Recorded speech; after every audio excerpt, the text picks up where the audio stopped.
Hello students and parents, welcome back my channel self studies. मैं रेखा मेरे channel पर आप सबका स्वागत करती हूँ। आज हम पढ़ने जा रहे हैं जीवन नहीं मरा करता कविता, जो कि लिखी है गोपाल दास सक्सेना जी ने।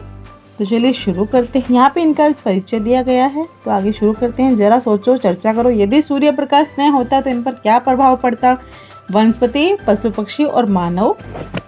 तो चलिए हम कविता का पठन शुरू करते हैं।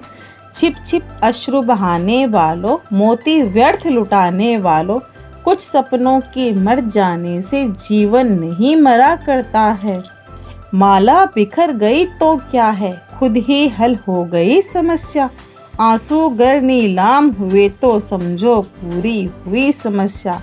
रूठे दिवस मनाने वालों, फटी कमीज सिलाने वालों, कुछ दीपों के बुझ जाने से आंगन नहीं मरा करता है। खोता कुछ भी नहीं यहाँ पर, केवल जिल्द बदलती पोथी। जैसे रात उतार चांदनी, पहने सुबह धूप की धोती।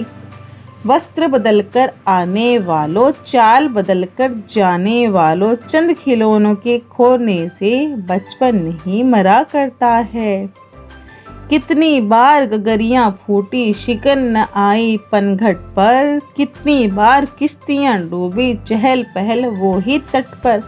तम की उम्र बढ़ाने वालों, लव की आयु घटाने वालों, लाख करे पतझर कोशिश पर उपवन नहीं मरा करता है। लूट लिया माली ने उपवन, लूटी ना लेकिन गंध फूल की। तूफानों तक ने छेड़ा, पर खिड़की बंद न हुई धूल की। नफरत गले लगाने वालों, सब पर धूल उड़ाने वालों, कुछ मुखड़ों की नाराजगी से दर्पण नहीं मरा करता है। बहुत ही अच्छी कविता है। अब इसका भावार्थ मैं आपको सरल अर्थ बताती हूँ। कविता का सरल अर्थ है, यदि हमारा कोई सपना पूरा न हो पाए, समय से पहले ही टूट जाए, तो हमें निराश नहीं होना चाहिए।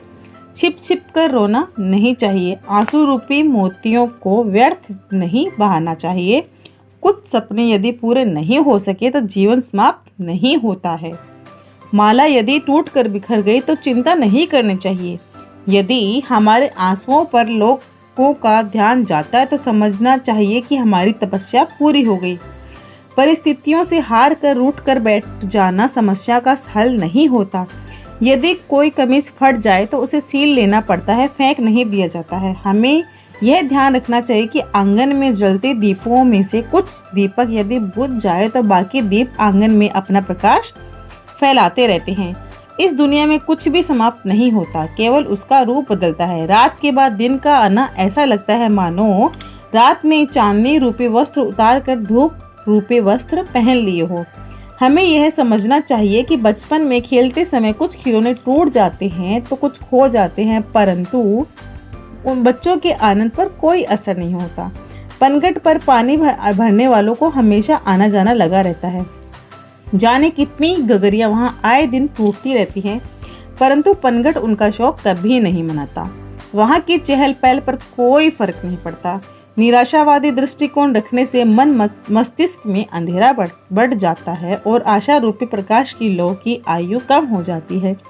पतझड़ आता है, उपवन के पुष्प पत्ते सब झड़ जाते हैं, परंतु वसंत के आते ही सभी वृक्ष नए कोमल पत्तों से लद जाते हैं।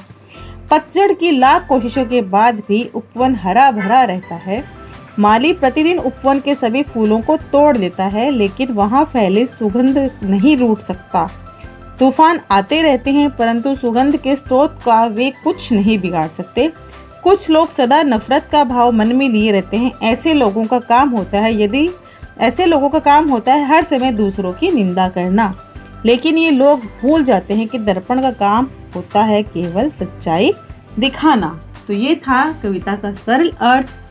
तो thanks for watching students. Like, share and subscribe Self Studies. Take care students.